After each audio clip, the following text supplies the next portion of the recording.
आज के इस वीडियो में आप सबका स्वागत है। आज हम पढ़ते हैं मूल्य संवर्धित कर, जिसको कहा जाता है वेट या वैल्यू एडेड टैक्स।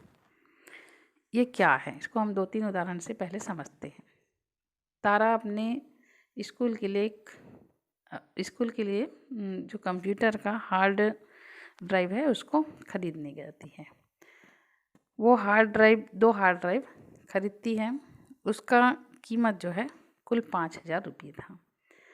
उसको जब बिल दिया गया तो 5,000 रुपये उसका कीमत था, प्लस इस पर 5% वेट लगा, तो हार्ड ड्राइव की कीमत हो गई 5,250 रुपया।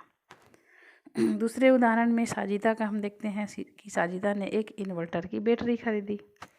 इन्वर्टर की बैटरी की कीमत थी 9,165 रुपया। इस पर 12.5% वेट लगता है। इस प्रकार बैटरी की कीमत हो गई 12.5%, 9,165 का 1,146 रुपया। तो बैटरी की कुल कीमत हो गई 10,311 रुपया। प्रीति जो है ये LPG सिलेंडर खरीदती है। उसको बिल दिया जाता है। बिल में वेट जो है 0% था, यानी गैस सिलेंडर पर कोई वेट नहीं लगा था। तो 3 उदाहरण में हम देखते हैं कि सब में वेट अलग अलग है।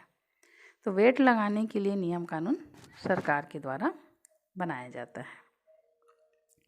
पिछले 1 दशक से वस्तुओं पर लगने वाले टैक्स को मूल्य संवर्धित कर प्रणाली में बदल दिया गया है और इसी को नाम दिया गया है वेट। मूल्य संवर्धित कर प्रणाली क्या है, इसको हम आगे और उदाहरण से अच्छी तरह से समझ सकते हैं। ये उत्पाद और बिक्री कर दोनों के लिए किया जाता है। इस तालिका में इस उदाहरण से हम इसको अच्छी तरह समझ सकते हैं। उदाहरण क्या है, तो एक बिस्किट निर्माता एक विश्वसनीय व्यक्ति से अपने बिस्किट बनाने के लिए कच्चा माल खरीदता है। कच्चा माल की कीमत है 90 रुपया। कच्चा माल मतलब गेहूँ, आटा, शक्कर आदि।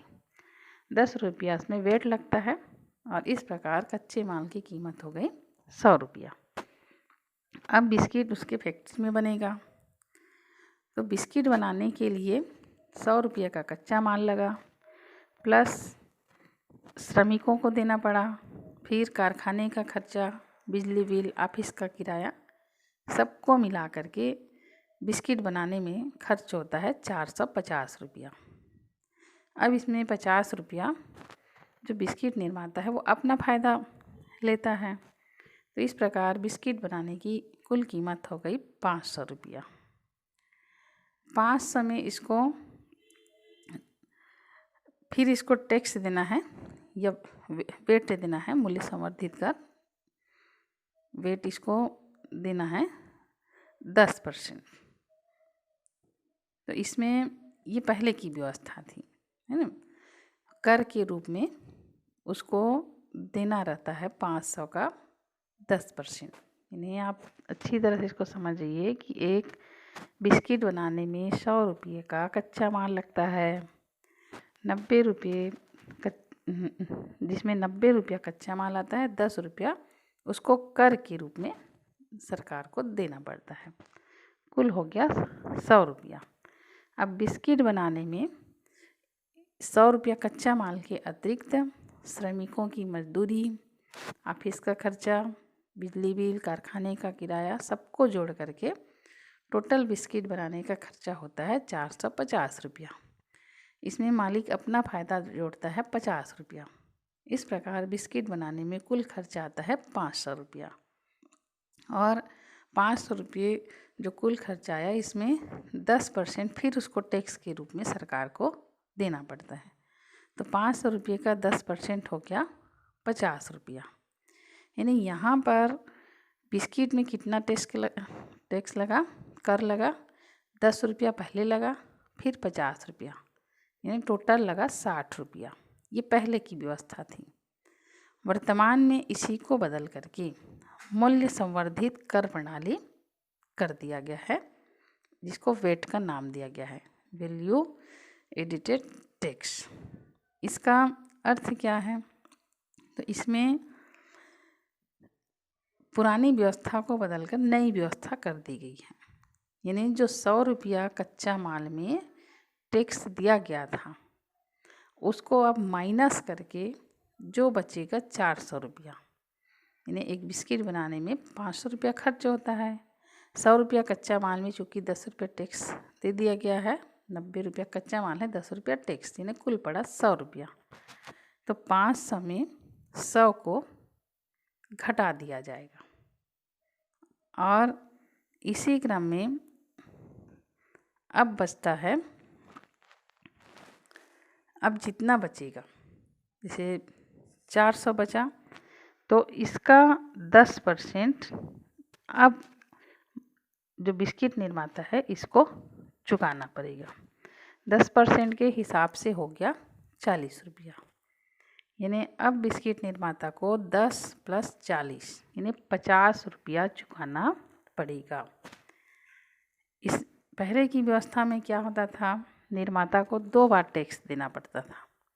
एक बार कच्चा माल में टैक्स देता था और दूसरी बार बने हुए माल में टैक्स देता था।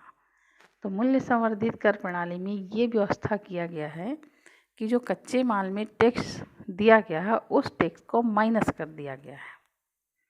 और जैसे हम उदाहरण में देखते हैं कि 500 में 100 को माइनस कर दिया गया, बचा 400, तो 400 में ही अब इसका 10% टैक्स मतलब 40 रुपया, तो 10 + 40 ये हो गया 50, और पहले देना पड़ता था 10 + 50 यानी 60 रुपया। तो 10 रुपया फिर मूल्य संवर्धित कर प्रणाली के तहत बिस्किट निर्माता की बचत होती है। इसका लाभ सबको मिलता है, उपभोक्ता को भी मिलता है, क्योंकि अंत में उपभोक्ता ही इस टैक्स का भुगतान करता है। इसको हम पिछले वीडियो में पढ़ चुके हैं। तो इस प्रकार से क्या है, मूल्य संवर्धित कर प्रणाली में निर्माता को कम कर चुकाना पड़ा, क्योंकि उसको इनपुट मतलब जो कर चुकाने की ज़रूरत नहीं थी, यानी डबल कर चुकाने की ज़रूरत नहीं थी एक लाइन में। वेट का एक और लाभ है कि सभी निर्माताओं और व्यापारियों को बिक्री कर और खरीदी का सही रिकॉर्ड रखना होता है, यानी पक्का बिल इनको रखना पड़ता है, रिकॉर्ड रखना होता है। इस बिल के आधार पर वो ये दावा कर सकते हैं कि इनपुट पर पहले ही भुगतान हो चुका है। जैसे कच्ची सामग्री जो लाता है इस पर जो कर दिया जाता है वो कहलाता है इनपुट, तो इस पर कर पहले से ही भुगतान हो चुका है। और कर विभाग भी विक्रेता और क्रेता के बिक्री का मिलान जो है कर सकता है इसको देख करके। तो इस प्रणाली में कर चोरी की संभावना काफ़ी कम होती है। ये मूल्य संवर्धित कर है, यानी मूल्य संवर्धित कर का सही मायने में सिंपल भाषा में अर्थ यही है कि पहले निर्माता को 2 बार कर चुकाना पड़ता था, एक कच्चे माल पर और दूसरा टोटल बने हुए माल में जिसमें कच्चा माल भी शामिल है, तो डबल कर वो चुकाता था कच्चे माल का। तो अब इसी को मूल्य संवर्धित करके कच्चा माल पर जो कर चुकाया था उसको माइनस करके बाकी जो बचता है उसका ही उसको कर देना पड़ेगा। ये मूल्य संवर्धित कर प्रणाली की व्यवस्था है। तो इससे कई लाभ हम देख सकते हैं। आज के इस वीडियो में इतना ही, बाकी अगले वीडियो में।